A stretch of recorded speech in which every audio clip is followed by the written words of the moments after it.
नमस्ते बच्चों। आशा करती हूँ कि आप सभी लॉकडाउन के दौरान अपने घरों में सुरक्षित होंगे और अपनी पढ़ाई अच्छे से कर रहे होंगे। और कई बच्चों ने अभी तक मुझे बौद्धकालीन शिक्षा के प्रश्न उत्तर नहीं लिख के दिखाए हैं और वैदिक काल भी नहीं करके दिखाया है। मुस्लिम कालीन शिक्षा हम लोग पढ़ रहे हैं या मध्यकालीन शिक्षा हम लोग पढ़ रहे हैं, जो कि तीसरा पार्ट है।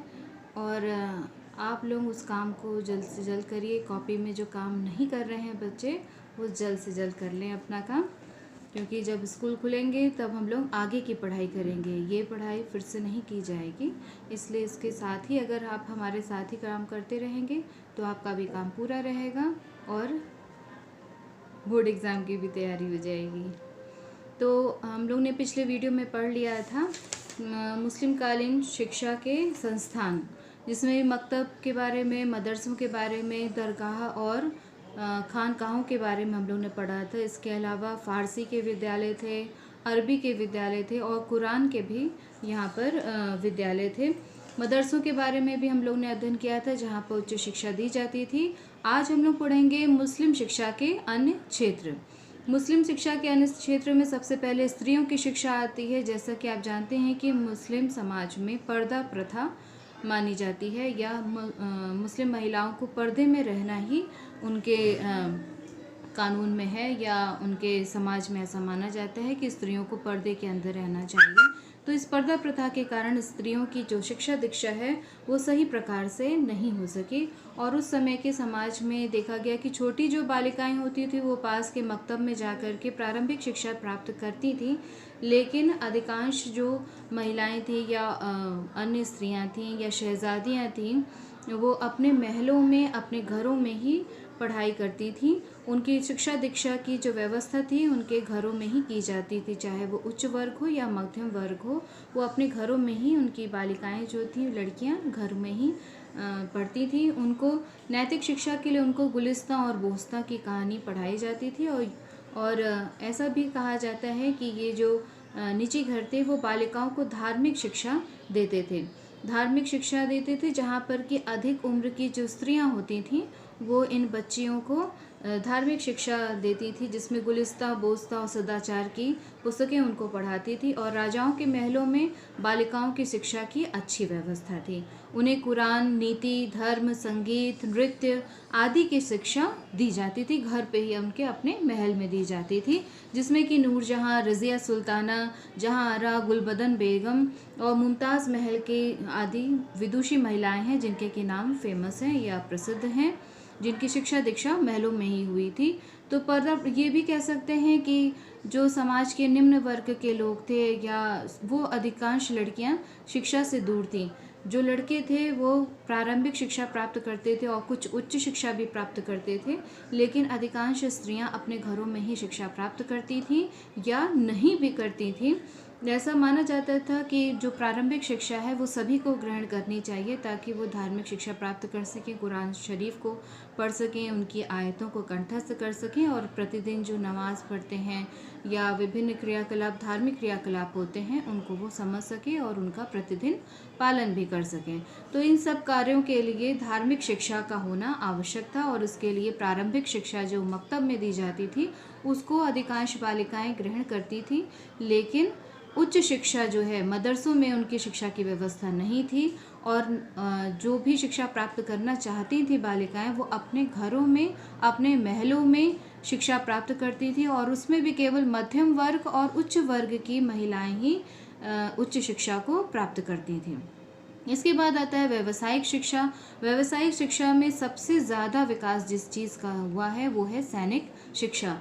सैनिक शिक्षा इसलिए अनिवार्य थी क्योंकि आप जानते हैं कि किसी भी राजा का राज्य अगर शासन सुदृढ़ होना है, वो सुदृढ़ बनाना चाहता है, तो उसकी सेना जो है वो बहुत ही विशाल होनी चाहिए और बहुत ही बड़ी होनी चाहिए, बहुत मजबूत सेना होनी चाहिए। उसके लिए ज़रूरी है कि सैनिकों की संख्या ज़्यादा हो और उनको अच्छी शिक्षा, सैनिक शिक्षा प्राप्त हो।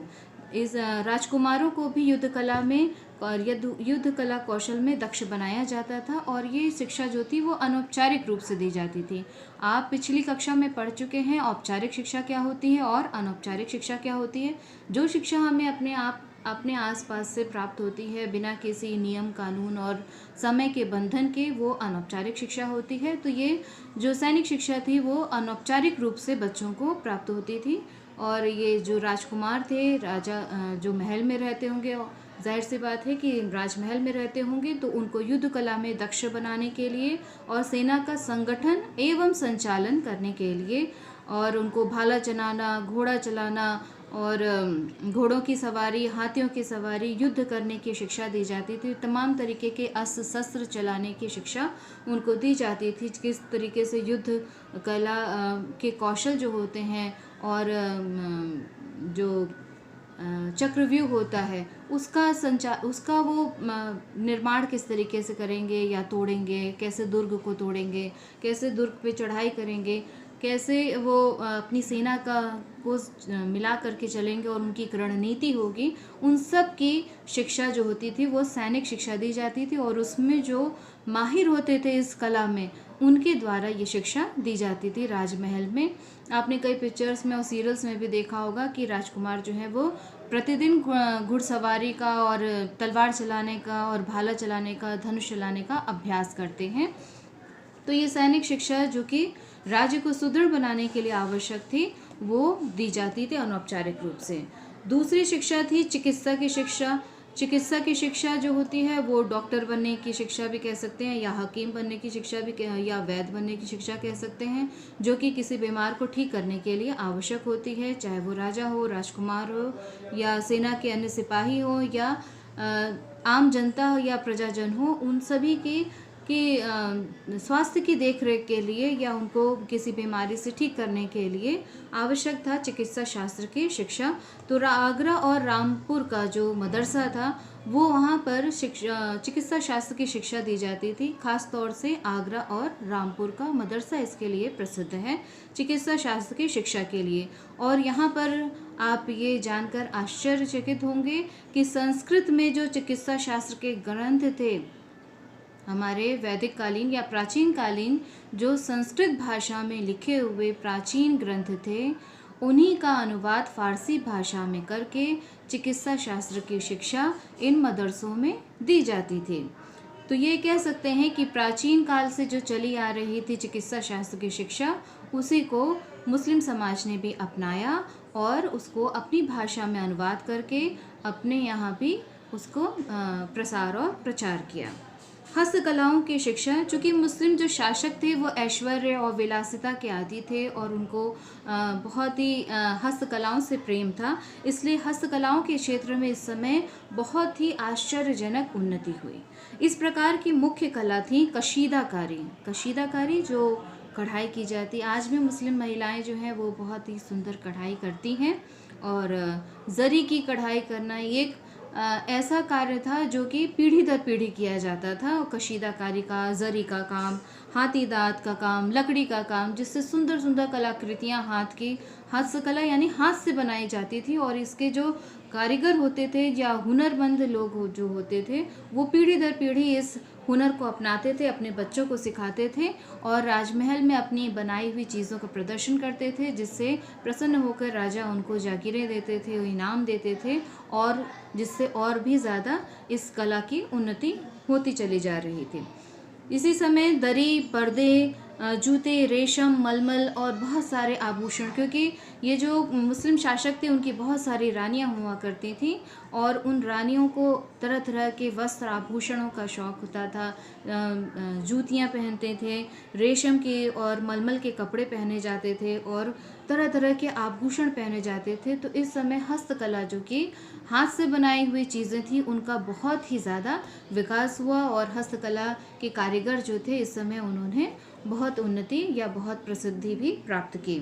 इस प्रकार की जो हस्तकला की शिक्षा है वो कारखानों में दी जाती थी। कहाँ पर दी जाती थी? कारखानों में दी जाती थी। कारखानों में जहाँ पर कि इस चीज़ को बनाया जाता है, फैक्ट्री जहाँ पर कि ये काम किया जाता है, जहाँ पर ज़री का काम करते हैं, जहाँ पर लकड़ी के तरह तरह की सजावट की वस्तुएं बनाने का काम करते हैं, या हाथी दाँत के कंगन, या हाथी दाँत के आभूषण, या हाथी दाँत के अन्य सजावट की वस्तुएं बनाई जाती हैं, जहाँ कशीदाकारी का काम किया जाता है, ऐसे कारखानों में ही ये सिखाया जाता था। तो ये काम मकतब व मदरसों में नहीं होता था, उसके लिए अलग प्रकार के ये कारखाने थे जहाँ पर कि बच्चे सीखते थे, और अधिकतर ये पीढ़ी दर पीढ़ी अपने बच्चों को ही सिखाया करते थे। तो यहाँ पर एक वंशवाद भी कह सकते हैं कि पिता अपने संतान को, अपने बेटे को या बेटियों को सिखाते थे, और ये पीढ़ी दर पीढ़ी कारखानों में ही ये चीज़ें सिखाई जाती थीं। दूसरा है ललित कलाओं की शिक्षा। ललित कलाएं यानी कि फाइन आर्ट्स जिसको कहते हैं, इसका भी बहुत ज़्यादा विकास हुआ था मुस्लिम काल में, क्योंकि वो अपने राजमहलों और अपने दरवाज़ों, अपने महल को बहुत ही सुंदर बनाना चाहते थे, और इसीलिए संगीत का बहुत विकास हुआ, और चित्रकला का, नृत्य कला का विकास हुआ। चित्रकला कि ये बहुत सुंदर सुंदर नमूने जहांगीर के समय में, जो मुस्लिम शासक हैं जहांगीर बहुत ही शौकीन थे उनके भी दरबार में और उनके समय में इस चित्रकला का बहुत ज़्यादा विकास हुआ। संगीत के भी तानसेन जैसे जो प्रसिद्ध गायक हैं उनके बारे में भी आप लोगों ने पढ़ा होगा, और नृत्य कला का भी बहुत ज़्यादा विकास हुआ। ये जो ललित कलाएं हैं, नृत्य करना, संगीत का और चित्रकला, इनका भी इस समय मुस्लिम काल में बहुत ही ज़्यादा विकास हुआ, जितना कि प्राचीन काल में, बौद्ध काल में नहीं हुआ था, क्योंकि उस समय शिक्षा, उस समय गौतम बुद्ध के उपदेशों से सभी वैराग्य की तरफ चलने लगे थे, और जो राजा थे, शासक थे, उन्होंने भी बौद्ध धर्म को अपना लिया था। तो काफ़ी कुछ लोगों के अंदर इन सभी विलासिता की चीज़ों से, और ये सुंदरता और ललित कलाओं, हस्तकलाओं, इन सब से वो दूर ही थे। और जब ये मुस्लिम काल जब शुरू हुआ, और इन ललित कलाओं, हस्तकलाओं का जब बहुत ज़्यादा उपयोग होने लगा, तो इन सब की बहुत अच्छी उन्नति हुई, और इनको सिखाने की जो कला है वो और भी तेज़ी से आगे बढ़ने लगी। इन कलाओं में उच्चतम स्थान जो था वो संगीत, चित्रकला और नृत्य कला था, जिसका प्रशिक्षण यहाँ पर भी कारखानों में दिया जाता था। और वंशानुक्रत रूप से, वंशानुक्रत यानी कि पिता के द्वारा उसकी संतान को या एक पीढ़ी से दूसरी पीढ़ी को सिखाया जाता था। और ये जो नृत्य कला है वो भी अपने उस्तादों से सीखते थे, जो गायन है वो भी अपने उस्तादों से सीखते थे। आपने अभी भी टीवी में देखा होगा कि कई इंडियन आइडल्स में, जिसमें कि कई गाना गाने के लिए आते हैं, तो फलाना बताते हैं कि हम फलाने घराने के हैं, वो बताते हैं, गाने वाले बताते हैं हम फलाने घराने के हैं, या नाचने जो नृत्य करते हैं, शास्त्रीय नृत्य करते हैं, वो बताते हैं कि हम उस घराने से, हमारे उस्ताद जी जो हैं उन्होंने हमको सिखाया है। तो किसी न किसी उस्ताद के ज़रिए, जो कि उस्ताद किसको कहते हैं, जो उस कार्य के माहिर होते हैं या विद्वान व्यक्ति होते हैं, जो उस कार्य में निपुण होते हैं, जो नृत्य कला में निपुण होते हैं, उस कार्य के या उस कला के उस्ताद कहे जाते हैं, जिनसे कि बच्चे सीखते थे। तो ये हो गया मुस्लिम शिक्षा के अन्य क्षेत्र। इस वीडियो में हम लोग इतना ही पढ़ेंगे, कि नहीं तो वीडियो बड़ा हो जाता है। अगले वीडियो में हम लोग पढ़ेंगे मुस्लिम शिक्षा की प्रमुख विशेषताएं। धन्यवाद।